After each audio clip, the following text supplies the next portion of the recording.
elections. Now, for today, our speaker, so someplace or other, Ken is going to have her pop up on the screen in just a minute. Um, you don't need to look at an old guy like me and much rather have a bright professor showing herself, education professor, candidate for office, willingness to stick her neck out, to speak strongly and positively for education here in North Carolina.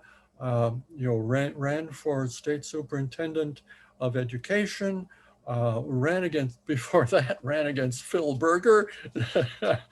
Oh, golly. So we have an outstanding candidate, smart person. Looks like you're in the middle of an educational institution there. Oh, Yeah. yeah. Okay, Professor Mangrum, take it away. Thank you. Thank you so much, Jeffrey. I'm really grateful to be here. I'm not a candidate right now, and I'm not sure what my future holds. I'm looking at lots of different ways to be involved in being a voice for all our students in North Carolina and all our educators. And I saw that Robert Basinger said hi, a special ed teacher. And so, hi, Robert, and thank you for being a teacher. And if there are other educators out there or people who work in schools, work with our children, thank you. This is a really hard time for people who are in education, and that is not by accident, right? That's by design.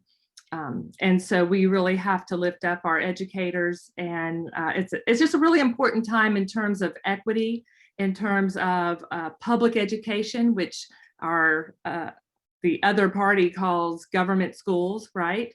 And so I'm just grateful that you asked me to come and talk to you about something that matters to me. And there's a host of things we could be talking about, a list a mile long. And I decided, we're seeing some people here. We've got Karen as a media specialist. I think if I went back into teaching, I would love to be a media specialist. I love the idea of books and working with kids. And great that she's the vice president of their NCAE. So thank you for that, Karen. There are a host of things I could talk about. But one of the things when Jeffrey approached me and said, would you be willing to talk? I jumped on because it's one of those issues in North Carolina that has just stayed under the radar and has not been discussed, even by NCAE that much. And so I really want to talk about it today. So I can share my screen, right, Ken? Yes. Okay.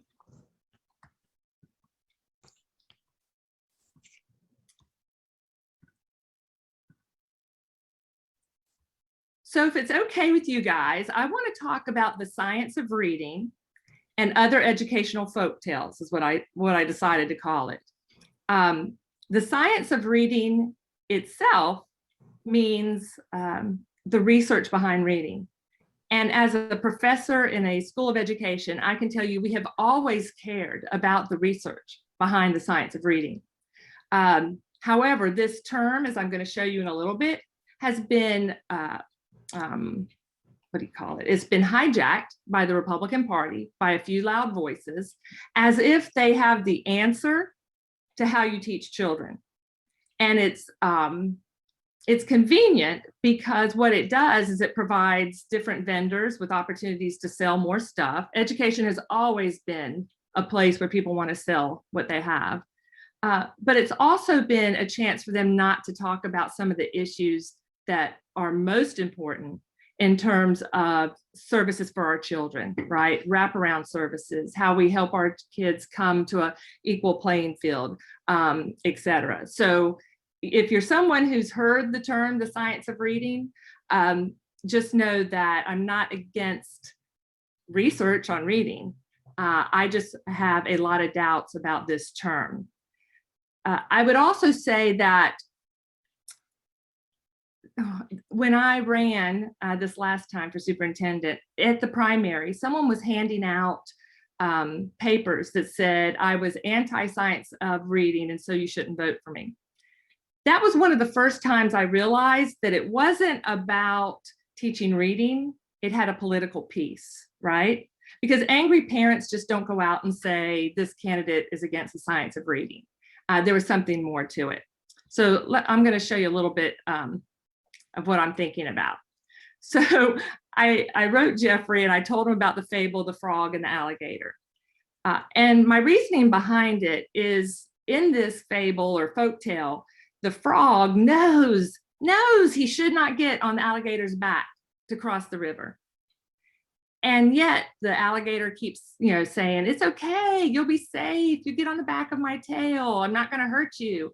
And so eventually the frog takes that and goes across the river. And we all know what happens to the frog. The frog gets eaten and gone. I am afraid that some of our friends in the General Assembly have also at times felt like, well, maybe this is a good thing and we should go for it. And the science of reading is one. I'll explain a little bit more. The Excellent Public Schools Act of 2021 was presented by Superintendent Truitt and Senator Berger at a press conference. It was passed in less than a week, bipartisan except for 4 Democrats. I had written every Democrat I know in the General Assembly to say, whoa, let's take a minute and look at this. Because I see the politics and the agenda behind it, and not that it's about excellent public schools, right? We know No Child Left Behind in hindsight. How can you be against that? We don't want to leave children behind, but ultimately it was leaving children behind, and disproportionately our children of color and children in poverty. So I'm going to show you a little clip of my former opponent and now our superintendent telling you how this new act is going to impact reading. And I'm just going to show you a few minutes of it, if I can do this correctly. And it may, yeah, good, it's going to go to it. It might make me see a commercial, so give me just a second here.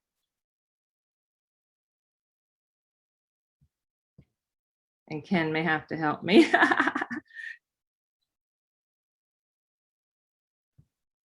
Oh gosh, we don't want to see that. There we go. To do. Throughout the 19th century, if you were lucky enough to... Jeffrey, could you hear that? I just want to make sure. We can hear it, we just can't see it. You can't see it? Yeah, it's just showing the slides, Dr. Mangrum. Okay, let me do this. Let me stop share. Yeah, and just a second. You actually might not want to see the picture when I show it to you. The first part had our burger on there. Just a second. Receive an education, you were taught to read with a McGuffey reader. I'm sorry, I'm still working on it.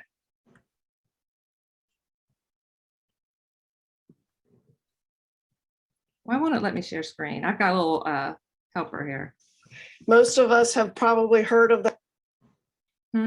You understand why? Let's try escape. Yeah, you have to stop sharing. Then I did stop sharing that, right? I've got too many things going on here, guys. Hold on just a second.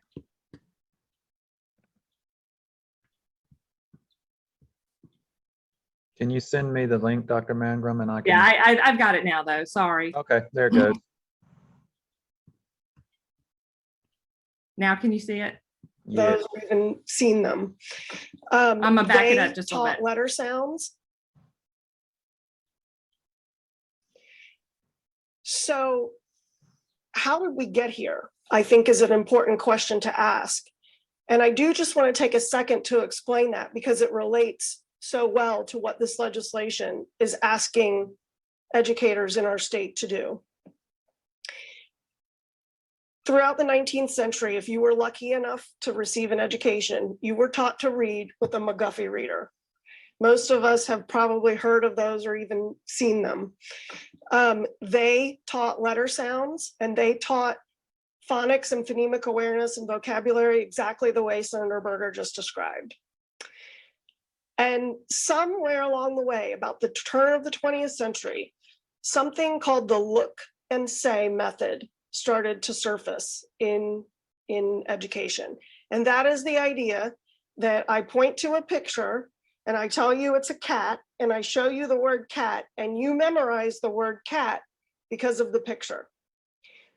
John Dewey further developed this. And if we fast forward to the 90s, to the 1990s, by then, that method of early literacy instruction became the dominant way that we taught kids how to read, despite the fact that it is not grounded in research. And now 3/4 of teachers in the US use this method to teach kids how to read. And I'm going to show you a little example here. This is my book, my favorite book from when I was little. There's a picture of a frog and a toad on the cover of this book riding a bike. There is the title of the book. If I were a typical first grade teacher, I would be asking a child to look at this picture and then try and figure out what the words say. What do these words say? What are the frog and the toad doing in the picture? And then what do you think these words are? I am not oversimplifying. This is exactly what balanced literacy or whole language reading instruction looks like. And this is how our country has reached this crisis of what is tantamount to illiteracy, and furthermore, disproportionately impacts children who are low income. When Senator Berger says we've got to get rid of those things that don't work, that's what he's talking about. And teachers, through no fault of their own, have been trained and encouraged to continue to teach this way. And so what we are doing when we talk about the science of reading, the science of reading is not a program. It is a body of research that tells us how the brain learns to read. We are hardwired to learn how to speak. We are not hardwired to learn how to read. The brain has to work. Various places in the brain have to be firing and working at the same time in order for reading to take place. It's not a visual activity. It's a language activity. And that is why we have to get back to a phonics-based approach of early literacy instruction. So in that clip, she talks about we need to go back to the McGuffey reader. And I actually have a McGuffey reader. I don't know if I can get it to a place where you can see it. Let me see. There we go. This is the first eclectic reader of a McGuffey. And it has a picture of two girls throwing a ball. And it says, Fanny, what a pretty ball. Yes, can you catch it, Anne? Toss it to me and see. I will not let it fall. That was well done. And then it has the words that, toss, fall, well, Fanny, ball, etc. She is asking us to go back to this idea of hooked on phonics, right? Back to basics, which was Bush. This idea that we need to be very, I think, low expectations of students. And she literally, to me, is being slanderous to teachers, saying that they say, look at the picture, now tell me what it says, because that's not what they do. Of course, there are strategies that she's talking about where teachers will say, look at the picture to help you. But we have never not taught phonics. It's always been these reading wars, if you've looked back over history, phonics versus whole language. And the answer, according to the people who work with me under literacy, is that we need a robust, comprehensive approach to teaching reading. So the science of reading is this: phonics will save us. If we all do phonics, right? If we just keep teaching kids the sounds, that's going to help them be strong readers. The Moran Distinguished Professor of Literacy at UNCG, her name is Gay Ivey, Melinda Gay Ivey, sent me a video that to me tells people why the science of reading is something they should be wary of. And so I want to share that with you too. Hopefully I'll do a little bit better. It's by a professor in Kentucky who is at Collaborative for Literacy. Give me just a second again.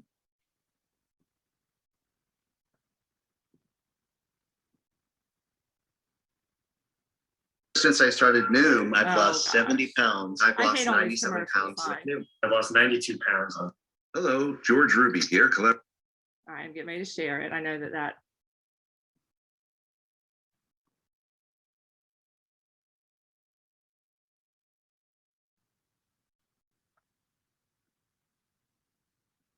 All right, this is George Ruby from the University of Kentucky talking about what the science of reading really is. And he doesn't talk about it being a Republican agenda, but I think you'll see some of the connections.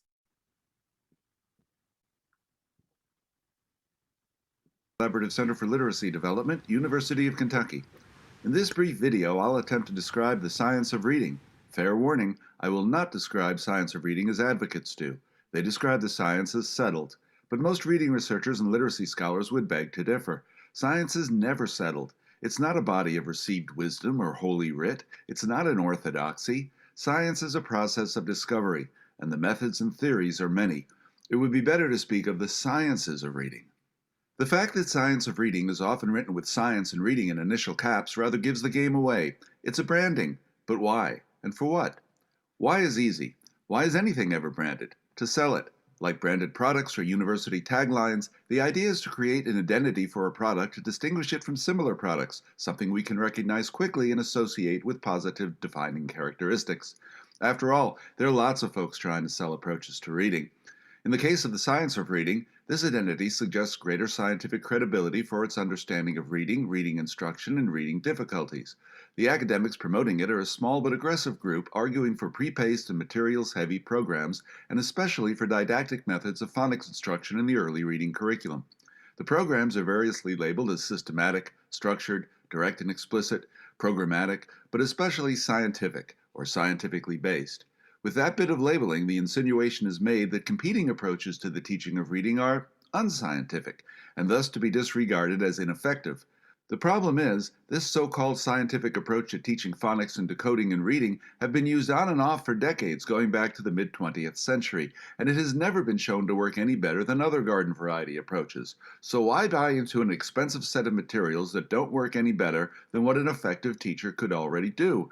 The most recent push for what was called scientifically based reading was 25 years ago, in the run-up to Reading First, a 5-year, $6 billion program that put Title I K-3 school kids through phonics and fluency drilling for 1.5 hours a day, 5 days a week, for 40 weeks a year, up to 4 years. According to the 2008 final report on the program, kids who went through it didn't do any better on their end of third grade reading assessments than similar kids who hadn't gone through it.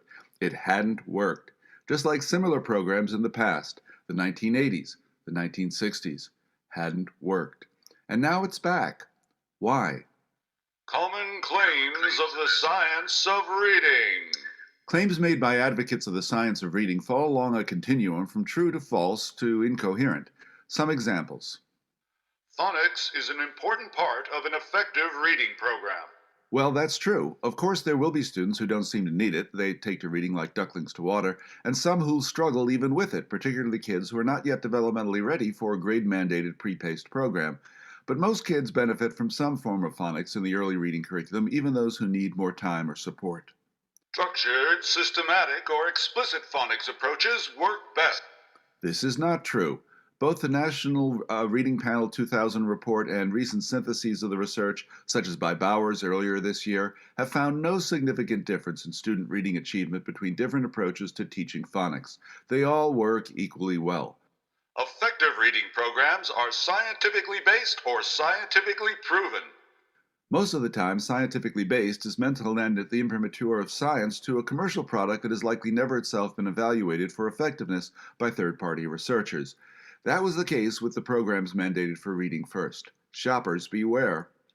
Science tells us what works. Why waste time on what doesn't? What the term science actually stands in for is psychology, as in the psychology of reading, once the heart and soul of reading research before the socio-cultural turn, qualitative methods, and continental theory came along. And at the heart of scientific psychology is inferential statistics. Purportedly, such statistical models should predict what works with a useful degree of probability, what will scale up from a research sample to the larger population. What decades of evaluation reveals, however, is that the answer to what works is, it depends. The variables interlace throughout the learning environment, within and between the students as well as the teacher, and around the classroom and school, both in the moment and by way of developmental legacy, are never adequately factored into the theoretical models employed in statistical research or evaluation. Hence the replication crisis in psychology. The replication crisis. Yes, according to scientific analyses, somewhere in the vicinity of 50% of all scientific studies in psychology, including cognitive neuroscience, are overestimating their reliability in reporting false positives. Half of all studies reporting false effects, which is why so much psychological research has been failing replication attempts, and probably why scale-up applications in the schools have rarely worked. But brain research proves the science of reading.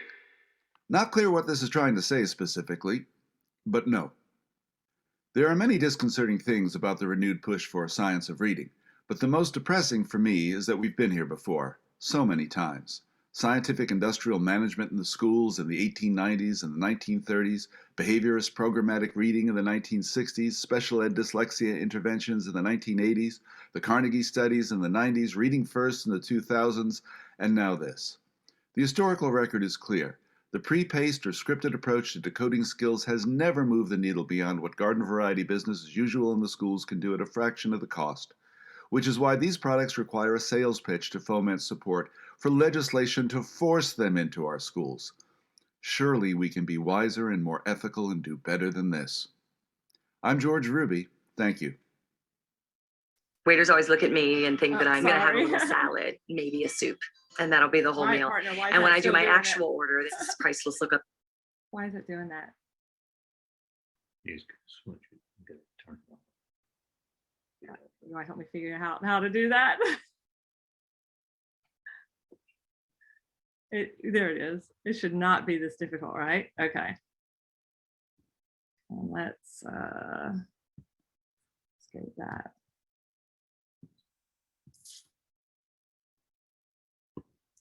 Sorry, people.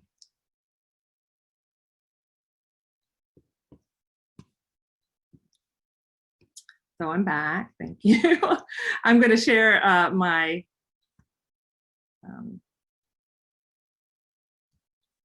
PowerPoint again. This is why it's so much nicer in person.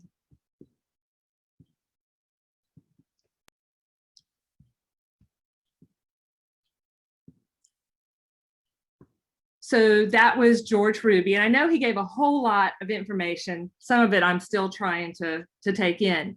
But the point is that there's no magic bullet for teaching reading. And the Excellent Public Education Act that went into place actually had $10 million already in the bill, and that doesn't normally happen, for a certain program to teach phonics. I believe if you go back to the debacle with Mark Johnson and the assessment system he was buying, the iStation, there's always money to be made, and we're not putting children first. We're putting, some ideological idea that comes with purse strings first instead of our kids. So Dr. Melinda Gay Ivey, who I mentioned before, who works with me, her office is next to mine, says school policy, whether it originates at the building, the district, or the state level, needs to support teachers in ways that allow them to meet the individual needs. Policy should be less restrictive, not more restrictive. It should give teachers room to move, not limit them to one method or one way of thinking. And it should encourage flexibility, not compliance. What teachers need to help individual students is more time, more materials, and more opportunities to develop their own expertise. It doesn't sound risky at all. It sounds like common sense. And when I think about the Democratic Party and lots of the issues that are going on, I think we're the party of common sense, because we know how to approach things and we know how to make sure that the people are involved. So when I think about Robert, who's a special ed teacher, he may want more information in phonics, but we need to trust him to know where he needs to build his expertise and what tools he wants to use to teach his children. There's never been a magic bullet, as George told us, but a robust literacy program, I believe, I wouldn't have been up there saying we need to go back to McGuffey readers. You know, we need to go back to phonics. I would say phonemic awareness and phonics are critical. We know that from the sciences, and especially for pre-K to 2. And honestly, if I had my way, I want us to start with babies. There's a program in Durham called Book Babies, and they sign up. They're people who don't make more, their families don't make more than like 17,000. And a literacy person comes into their home when the baby's 6 months, gives 10 books, and helps them learn to engage the child in books. And they do that every 6 months until the child goes to school. And they've had a longitudinal study. It's done great things, but it's about people and helping families and helping children, not saying here's a phonics program.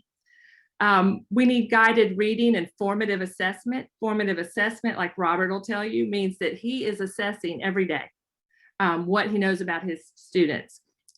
Our standardized tests are billion dollar corporation industry. And I have a feeling that Robert could tell you what his students will score on that end of course test before they even take it. It takes too much time and too much money and doesn't give us information we can use. They need to independently read on their own level. So Robert will help them figure out where they can read and get books of interest for them. What I love about you being a renewal district is that your superintendent gets to decide about budgeting. And I believe one of your schools in your district, I had one of the students in my course was telling me how they spend a lot of money on their media center, because the idea was having access to lots of books and materials for students. Of course, you need vocabulary development. I believe in, I am someone who works for the Padea Center, and I believe in discourse in the classroom that has students asking questions, thinking, listening, learning civil discourse skills. I think that should be part of literacy, not just asking kids to say cat or simple questions they can answer. Writing, we have left the art of writing, and it's completely integrated with reading. Good readers are usually good writers, and good writers are good readers, and we need to build on that. Teachers should be doing read alouds. In my mind, given this critical race theory issue, et cetera, you know, teachers need to be reading books that give students new information and gets them to question and think. We need diagnostic screening and assessment for sure, but not for every student. For students that Robert says, I think there's an issue, right? And so I want to screen them. And then if they find something, do more diagnostic testing. The big thing is Governor Hunt, when he was in place, and our scores, we actually were the only state in the country during one of his terms to reduce the gap. And that's because he put people, his program was about people. That's the first time we had K-3 teacher assistants in every classroom. I was lucky enough to have an assistant the entire time I taught 3rd grade. But we also need literacy coaches, people who can help teachers. When you come out of the university, you are not at the same place someone who's been teaching for 3 years, 5 years, et cetera. We need coaches to help our teachers. They need professional development, but not given to them or forced on them, but giving them opportunities for choices. And they know professionally, I trust teachers, they know what they need. We need tutors, we need community partners, right? And so I wanted to just share that with you because so many people hear the science of reading and think that's a good thing, when we really need to be questioning everything. The alligator said it's good to get on my tail, but we should have questioned it. The frog should have questioned it, and we're not doing that sometimes. I'll just quickly surmise, so then we can go to questions, that there are other educational myths or folktales out there. This idea, and you may ask me about it, but critical race theory, which was a lens for looking at research. It's not something you teach K-12, so that's been blown out of proportion. This idea that teachers are indoctrinating students, and the lieutenant governor has a hotline you can call and leave a message or email about how your teacher's been indoctrinating your child. A teacher reached out to me a few days ago and said that in her county, parents were looking up teachers' voter registration and were asking for their children not to be in classes with Democrats. So teachers are being targeted by this indoctrination, right? Which is a myth. Teachers don't indoctrinate. The social studies standards. My opponent, who's now our superintendent, literally took the words systemic racism, racial discrimination, and gender identity out of the standards. I can't say a whole lot about that because I'm at a loss for words. This idea that school choice creates equity is not true. School choice was born out of Brown versus the Board of Education. It gives parents, particularly white parents, a chance to flee. Granted, there are schools for students of both, not both races, of all races. However, we know that they're not equal. We know that the schools that are doing well are schools that have lots of money. And so we have these EMOs, these for-profit charter companies, putting schools in predominantly white areas. I know you're near Charlotte. You heard of what they want to do in Matthews, right? Put it in a white neighborhood. School choice, to me, should be magnet schools, schools that are under the umbrella of the district and not under the umbrella of somebody making money. The Leandro ruling. Right now, our current superintendent says that 10% of that funding is appropriate, where our governor says it should be funded at 100%. And we can't afford not to make our schools more equitable by providing resources to places that need it most. The current superintendent said the reason teachers think they don't get paid much is they don't understand compensation. Those were her words. That's a myth. We think there are a sufficient number of teachers in the pipeline. We are about to be at crisis level. The majority of families do not want their child to be a teacher. And if your child goes on a college campus and can choose science or teaching science, if they choose teaching, they immediately get like a 25% cut right out the gate in their salary. We are losing teachers. And again, as I mentioned at the beginning, that's by design. Guess what? If you don't have teachers, public schools are not going to survive. If you have families going to charters and taking vouchers, public schools are not going to survive. The goal is not to have high quality teachers. If it did, we'd be paying a great salary and we'd be recruiting teachers of color. We'd have a stronger pipeline, but instead we're paying them less. They don't get paid for their masters. They don't get longevity. They don't have assistants. They don't have materials, etc. And so schools are going to ultimately fail if we stay on that trajectory. Racism doesn't exist in schools. I heard that when I was in Rockingham County running against Phil Berger. Rockingham County was given a grant of about $40,000 to do racial equity training with their schools. And the candidates for school board said, at least 3 of them said, we love all our children. We don't need this. And they ended up giving the money back. So they don't believe that racism is an issue in our schools, and that's a problem. So I'm going to stop sharing there because I know I've said a lot. And if you have questions or things you want me to speak further on, because I know you have other things to do today, but I am happy to do that.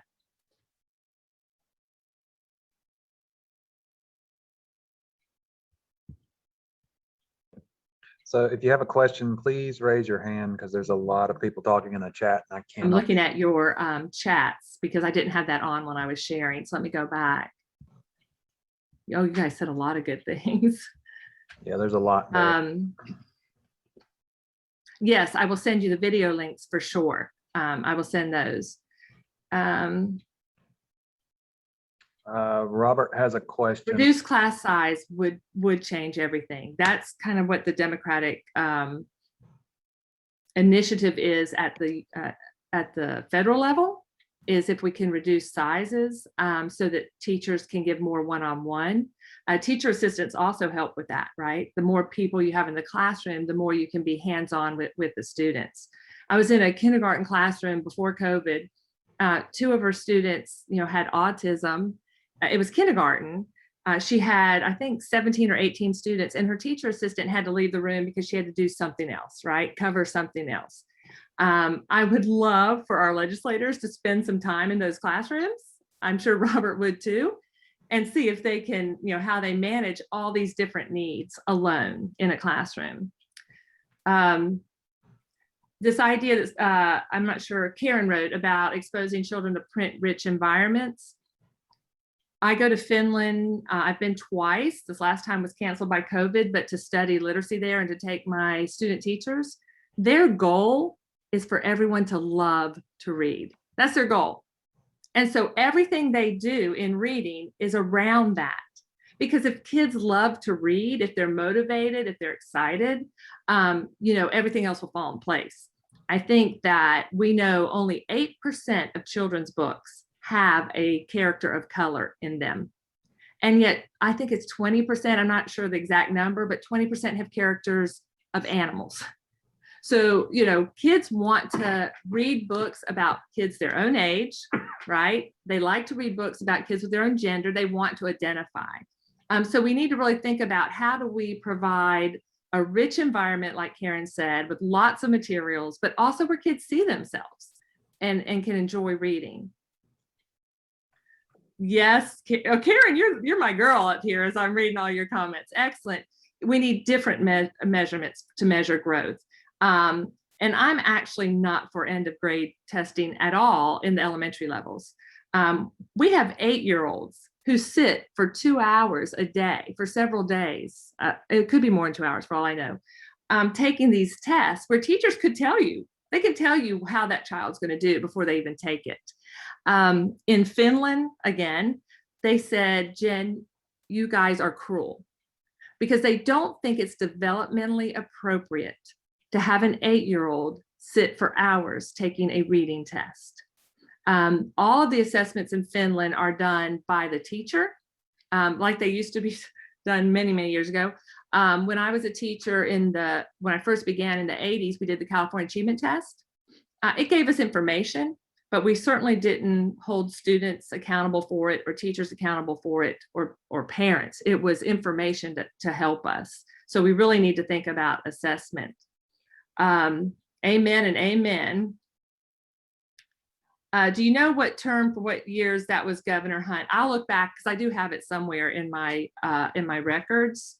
I'm going to write that down. When we were at the top, it was actually, you guys know the West Ed did a report on North Carolina's Leandro and made a recommendation for how much money we spend and where we put it. And it was in that report where they actually mentioned Governor Hunt and the years that we reduced the gap. So I'll go back and I will find that. Do we teach mindfulness? Oh, Karen says, yes, we do. That's great. And I have the social emotional learning is so important for our students. I mean, we could do a whole session right on trauma and students dealing with that. But yes, I'm glad to know that you guys are thinking about the social emotional learning of children. When I was campaigning, I said, I would love for us to move from this big tech, GDP, competitive mindset of education, because our students were ranking them, right? And our teachers too, and go to a post-pandemic education where we think about the well-being of our students and their happiness. I want them to do well, but I want them to do well under conditions that don't produce anxiety. If you're like me and have a child in their 20s who have been through nothing but No Child Left Behind, there's a lot of anxiety. On our college campus, they can't keep up with the numbers. And I know there are other things like social media, et cetera, but our students have not had school where they could relax and enjoy and learn about being themselves. And that, I think, has caused a lot of stress. We definitely need mentor programs. Leandro is for children in poverty, but it will help all children, right? Because it's going to mean higher recruitment of teachers, more money invested in principals, more money invested in school nurses, psychologists, etc. Yes, we need to pay teachers because right now people don't want to be teachers. Again, in Finland, they pay teachers really well and it's held in very high regard. So it's very competitive. Diversity training is important. Yeah. Someone's asking about the 4-day week in Finland. They actually, at the school I was at, had 5 days, but they never went longer than 4 class periods. And after every class period, they had either 15 minutes or 30, depending on where it was in the day, of playtime. After every break, everyone, and this was K-9, and teachers would play too. The idea was we all need some downtime after 45 minutes to an hour of instruction. They're just very much developmentally appropriate. I realize that there are different makeup of people, et cetera. I always get that, but they do some things really well. We were walking to the mall to do drop everything and read in Finland. And a little boy, 10 years old, jumped in a mud puddle on the way there, and I had mud from one end to the other, right? And I looked at the teacher saw it, kind of looked at it, and then went on. Later, I said, I know you saw that little boy jump in that mud puddle, right? And he said, he's 10, and it was a mud puddle. That's what 10-year-old boys do. And, we know that our children of color, particularly boys in the US and here in North Carolina, are expelled or suspended at disproportionate rates. We don't sometimes stop to think who these children are, right? Where they are developmentally, what brings them joy. That little boy wasn't trying to cause problems. He was being a 10-year-old boy. And so I think we could learn a lot like that if we had more experience of thinking about who our children are and understanding them better. Jeffrey says, explain Leandro. I'll do it quickly. Robert Leandro was a student in, I believe, Hope County. With 4 counties together, they sued the state of North Carolina, saying that he didn't have the same experience because of limited resources in his district. So if you think about Hope County, they had less opportunity to diversity in teachers. They had less opportunity to teachers in the pipeline in general. Teachers didn't have the same supplements. They didn't have AP classes in lots of content areas. The list goes on of things they didn't have that if you go to Wake County, they do. And so they won that case. That was more than 20 years ago. That says our schools owe our students a solid, sound, basic education. So for 20 years, we've been dealing with this. Finally, Governor Cooper put together a commission that had the West Ed group in California and Linda Darling Hammond, who joined them, study North Carolina and where we're lacking and what we need. It's about $8 billion that she says, or they say, we need to put towards education so that every district has the same opportunities to offer their children and everybody gets the same quality education. Berger, despite the fact we have lots of money in resources sitting there and waiting, says 10% of that is what he's willing to pay. Even though the court ruled it, I've learned that the court can't mandate the legislature to do anything. So they have mandated this, but the General Assembly is not paying it. Cooper has suggested that we do full compliance and do what the West Ed report has suggested. He also is recommending a 10% raise for teachers, where our current superintendent and Berger are recommending a 1.5% raise. Oh yeah, recess. I bet some of you remember when kindergartners could nap, or when they had kitchens and they learned, housekeeping. Those things are gone. They are sitting down, learning to read right away.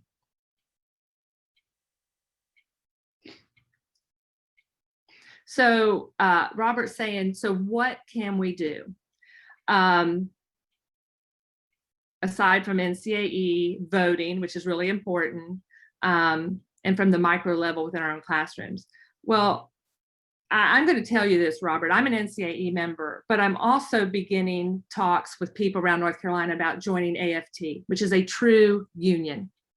I think North Carolina needs to fight for collective bargaining, and we need to become more empowered, both teachers and people in North Carolina, right? I think that's one way to do it.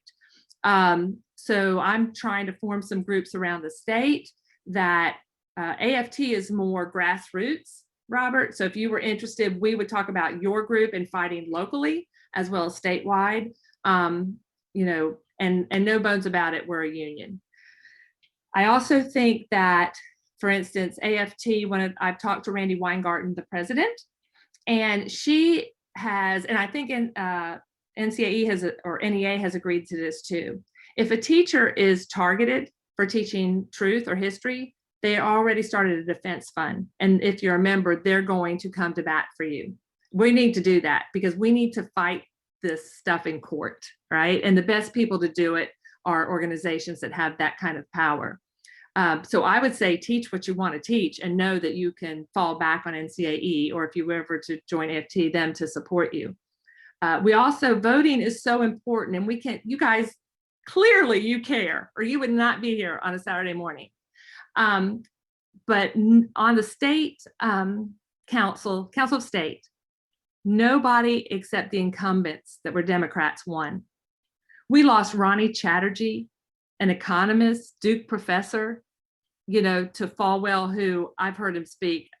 I'll just leave it at that. We lost Jessica Holmes, a lawyer, right, who'd practiced with NCAE, to a guy who'd been in the House of Representatives that wanted to move into that role. We had a great slate of candidates. And I'm saying this to you, Robert, because a lot of teachers got out there and fought, but a lot of teachers didn't. And we've got to figure out, how do we, and I know you guys are working on this, how do we engage more people, right, around these issues and let them know what's going on? That's kind of why I shared Science of Reading, because a lot of people aren't even aware. I will tell you, Amy Steele, I don't know if you remember Amy, she ran for an office in 2020. She has decided she's starting a group called North Carolina Project that is going to be based on Stacey Abrams' group. And I've agreed to do a fundraiser for that, where they are really going to focus on registration and getting out the vote for everyone across North Carolina. And I realize parties are doing that too, but they're trying to find some more systemic ways to do it. One of the things they know from Stacey is you have to get one person to commit to get 3 more people. And each of those people have to commit to going out and getting 3 more people. And it really takes that kind of commitment to find people who are hidden. Amy Steele, AIMEESTEELE. She would be a great person to speak at one of your breakfasts. We've started an initiative of a lot of women who lost, believe it or not. And this kind of came out of that group so what other ways? So that's why one of the reasons I'm working with AFT. I'm also, there's a possibility I could be working in the Biden administration. I'm waiting to see. And I'm also talking to other organizations about, how to be more involved in equity training, because I do think that is our biggest need, is looking out for all our children. And that's again, could be a long discussion. I understand you have a new superintendent, Dr. Watlington, and I know our paths crossed because I was in Guilford County the same time he was. And I'm sure I've met him before, but I don't know him very well. But I'm excited for you guys because I know about the renewal program. I wish every school, if we're going to give charter schools these kinds of flexibilities, we should be giving every school these kinds of flexibilities. If we find out they work, that's what we should be doing. And you're lucky enough that you've had the ability to control your calendar and your budget and your curriculum, those kinds of things.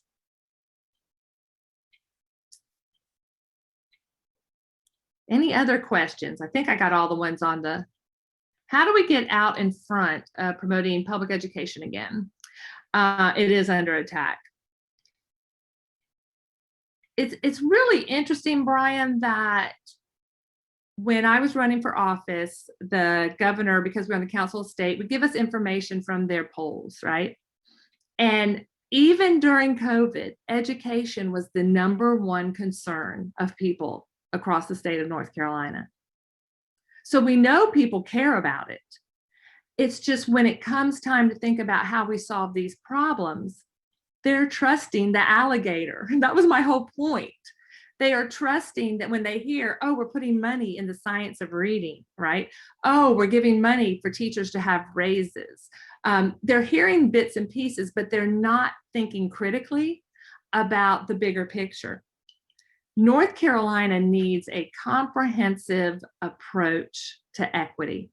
And for me, that was around how do we recruit teachers that represent the students we have? How do we have curriculum and resources like the books I was talking about that represent all our children, and the curriculum too, not just books that we read? How do we have courageous conversations as educators about race and poverty? And that was actually my dissertation in 2004. We need to model that and engage in that. If we can't talk about it, critical race theory, hence, right, then we can't move forward. We need to put more money in equity training for teachers and professional development around things they care about and want to be better at. There's a whole line of conversation about higher education, particularly schools of ed. We are also controlled by the Department of Public Instruction. And so how we license teachers has really limited who becomes a teacher. The expense of it limits who becomes a teacher. What happened to teaching fellows, right? We were known nationally because we were recruiting the best people in North Carolina to be teachers. What they ended up doing was putting it in they cut it initially completely, and then people did fight back. Now it's only in 4 universities and 2 of them are private. None of them are HBCUs. And they're limited to, you have to be teaching STEM or special ed. People are talking about the praxis. Yes, that blocks teachers, but in elementary, they take a Pearson, we've all heard of Pearson, they take a Pearson math test, a Pearson reading test, and a Pearson thing called EdTPA, which is very much like national boards. Our teachers spend almost $1,000 just to pass these tests, and that's if they do it the first time. So again, there are so many reasons that block teachers or people from even thinking they want to be it. You see, I could talk forever, but there are so many issues in education. The question is, how do we get it out in front? I think that's something we need to talk about. How do we do that? Because we know people care. The polls show us that they care, but how do we show them we can move forward? Because the Democrats have the answers. Governor Cooper has a great plan, but he doesn't have the support of the General Assembly. And so it doesn't come to fruition.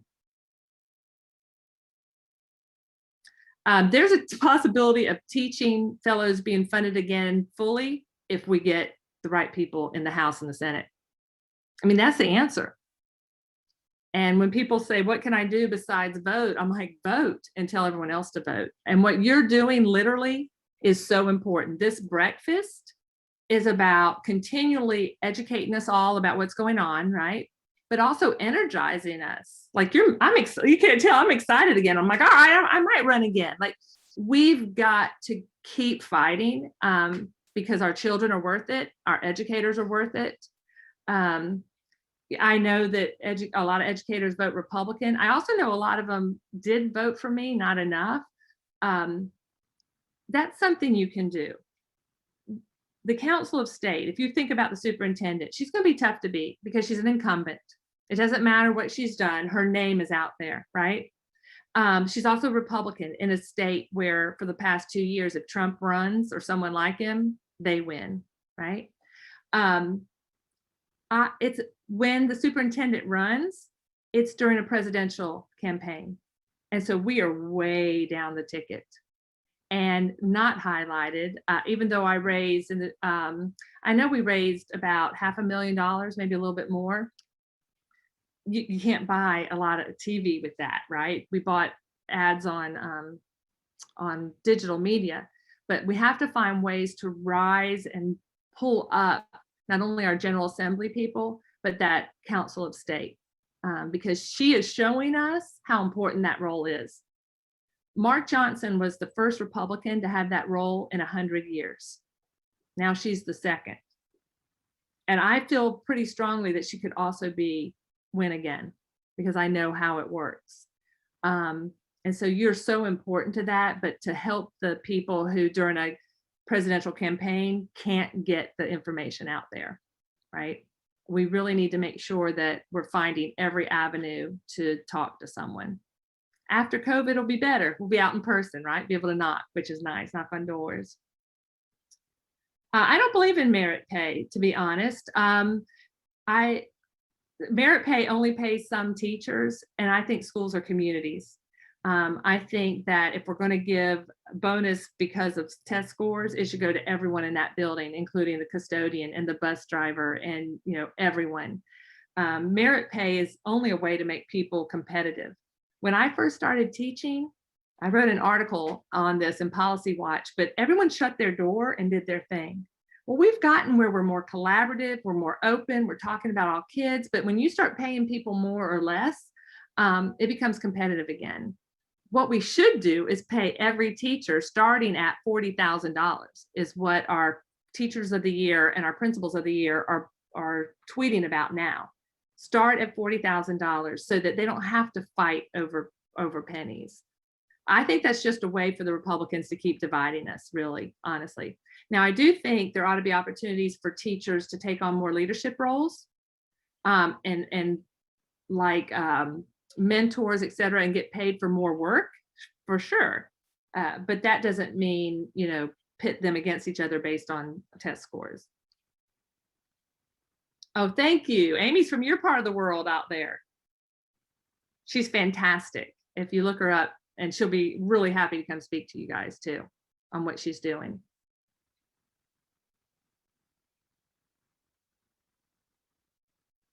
I think it's 34, 35, the starting pay.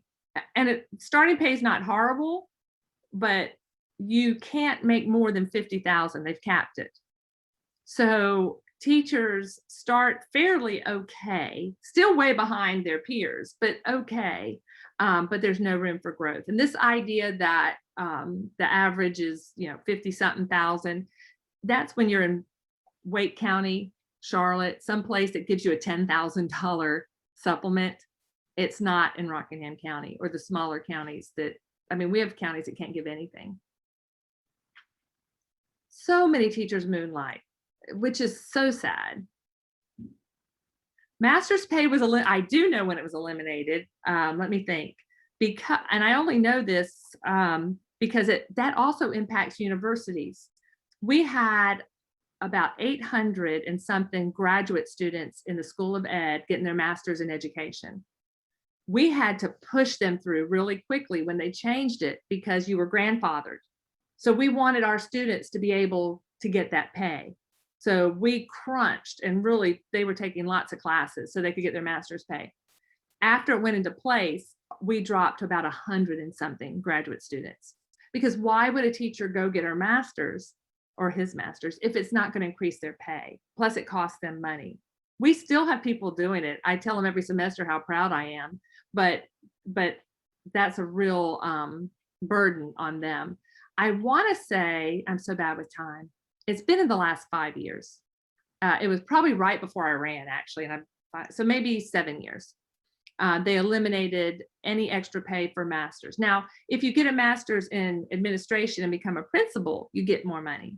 But if you're an elementary teacher who gets your master's in elementary science and you want to specialize in that, or elementary general, or if you're a middle school teacher who gets your master's in literacy, it doesn't increase your pay at all. Absolutely, Robert, it could be reversed. Absolutely. If you look at what our Democrats have done, one of the Democrats in the General Assembly, I can't remember who, actually wrote a proposal for that this year. But guess what? It didn't make it to the Senate floor, right? Because Berger controls what gets to the Senate floor. There was also a proposal about teaching fellows, didn't make it to a vote, didn't get out of committee. So it certainly can be changed. It's just we have to have the right people in place in the General Assembly. Leander's a 25-year-old piece of junk. That is really sad that someone would say that. I'm guessing he's a Republican. And Karen, it was after 2010, but before 2015, so somewhere in there.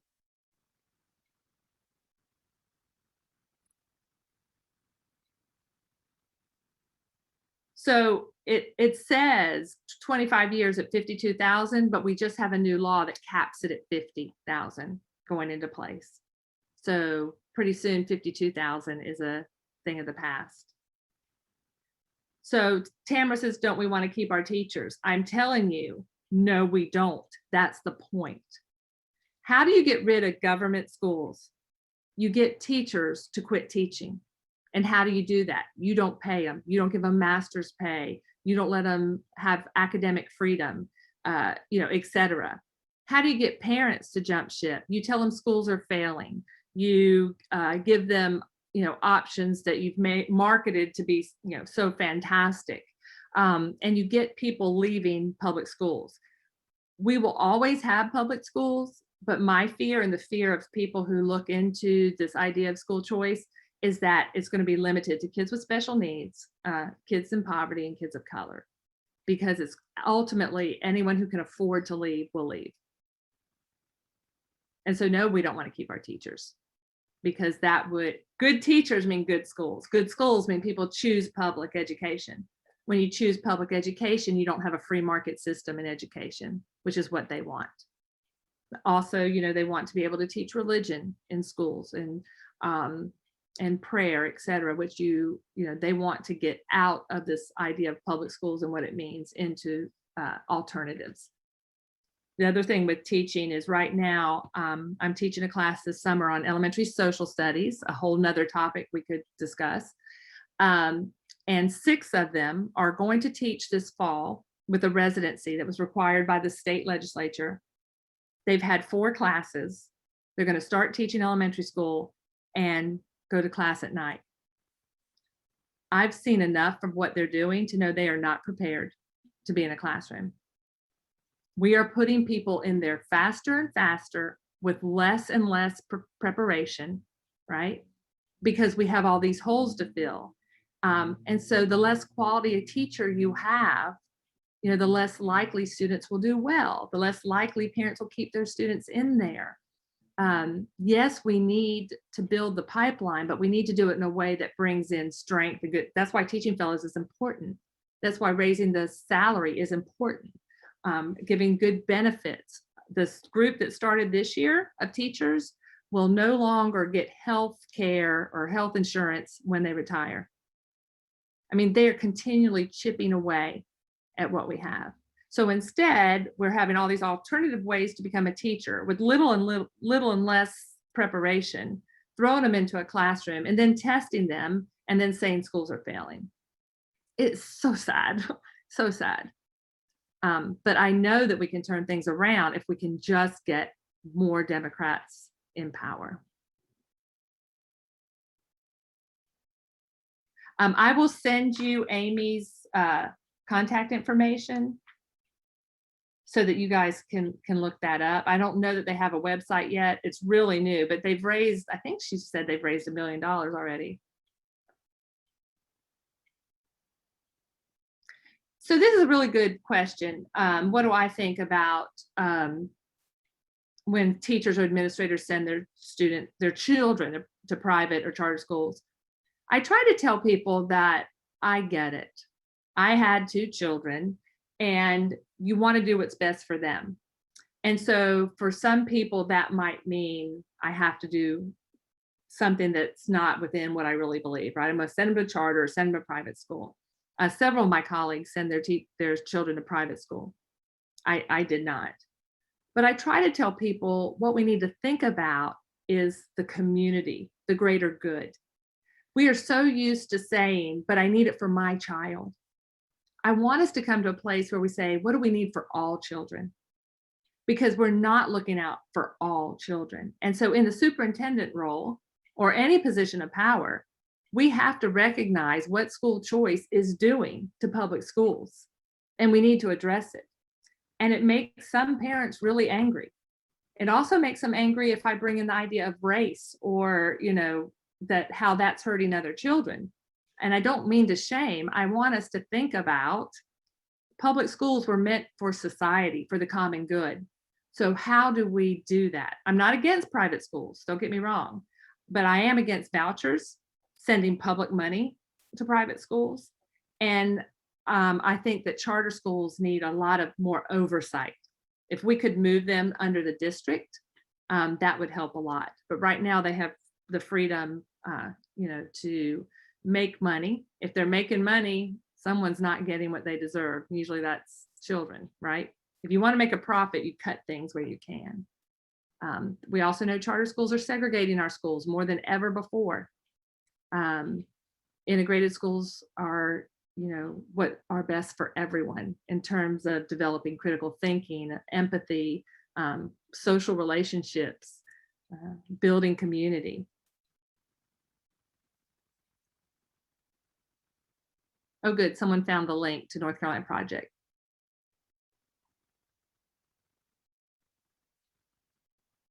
I know y'all are hungry. I haven't seen you eating your breakfast. I see Patricia, she's not eating. Eileen, she's not eating. That's another good reason to be a teacher. You get like 20 minutes to eat sitting with your kids, opening their milk cartons. And Robert and the rest of you also, I was a teacher for 14 years. I can't imagine last year. Like, I'm going to cry just thinking about it. I can't imagine what you all did in terms of hybrid, which is actually almost impossible, right? Teach the children in your classroom and the ones virtually. And so you are heroes for sure. We owe you a lot. Unionized states do look after educators, and that makes Republicans unhappy. But if you look after educators, they're going to do better jobs, and we're going to have better teachers, right? And that's what our children need. I think your references. I can't hear you. You're on mute. But you're cute as a button there, Jeffrey. I should be unmuted. Or maybe it's just me. Did I? It was me. I muted you, Jeffrey. Sorry. Oh, okay. I think I'm free and clear now. I appreciate your references to Finland. Finland turned their whole system around about 20 or 25 years ago. They used to have the worst education system in Europe. And then they said, we are going to put this as top priority. We will value teachers, we will value education, and poured the money in. And now they're one of the top educational systems in the world, which means that's a word of hope for us. It's possible to turn things around. As you were talking, your references to history and Governor Hunt, I think were so important. Going back even further than that, one of the problems we have is that legislators act like educators in setting educational policy. And that came out of 1930 when the counties were running out of money. They did a total revision of the structure of taxing and authority in schools and put that into the state legislature. And ever since, it's been the state legislature that's called the shots on curriculum, amount of money spent, teacher salaries, which was necessary in 1930 to pay teachers where the counties went bankrupt. But what it means today is we get all these policies set by people who, have never been in a classroom. Yes. So that I would just underscore that history so that we see and know how important understanding the history, how we got to where we are, and the kinds of things that you're saying about changing it. I just want to underscore, Robert's question, how do we change it? For heaven's sake, let's get teachers organized here at the county level, pass the word around, tell everybody that as teachers, colleagues. You can see Jen's presentation on the Democratic website. Just go to YouTube and they can get to hear this whole spiel that we've been through this morning to try to convert teachers to vote Democrat. They may have their views about abortion and that kind of stuff, which makes them vote Republican, but they're voting against children, they're voting against themselves, they're voting against the future of our state. And that's part of the education that absolutely must be done here to have a future in North Carolina. We know what's happening down in Faith. The public school building is closed because of lack of attendance. And who is buying it? The new charter school, who's going to be going there? Well, we know all the white kids that didn't want to be part of the public school system are going to be going there. And that's just furthering and illustrating what you said about the resegregation of the schools. So again, you're right on target with this whole thing. I'm so glad I called you, that we made the connection, given my mistake of date, and then you bounced back immediately. Thank you very much. Thank you, thank you, thank you. We could go on all afternoon, I'm sure, but I think what we've done is put on the agenda for all of us this conversation about the importance and value of public education, the issues involved. Thank you for illuminating us about the science of reading and all this kind of stuff. For the rest of you who are still on the call, for heaven's sake, invite Jen to come speak to your groups, your churches, whatever, to get more of this word out throughout the entire state and our community here in Rowan County. Jeffrey, Yeah, go ahead, Didi. someone wanted to know the name of the book by Governor Hunt. It's Addresses and Public Papers of Jim Baxter Hunt, Volume 2, 1981 through 85. I don't know if you can see that. Thank you. You're welcome. Thanks, Didi. Golly, Tamara's just pointing out, as member of city council, she voted to, assist, city budget money going to Knox School. And of course, Cast, many of us have read the book Cast already. There's just so much, it's on the market now for reading, for learning, and obviously for in-person learning from a good, bright, exciting, challenging professor. You don't fit the stereotype of professor. No, I don't. But or politician, so there you go. Maybe you're changing the stereotype of professor, which is we'll keep pushing to see that happens. It's already 11:30. Again, thank you very much, Jen. This has been wonderful. Thank you all for being online. Let's keep the ball rolling and get more people to vote.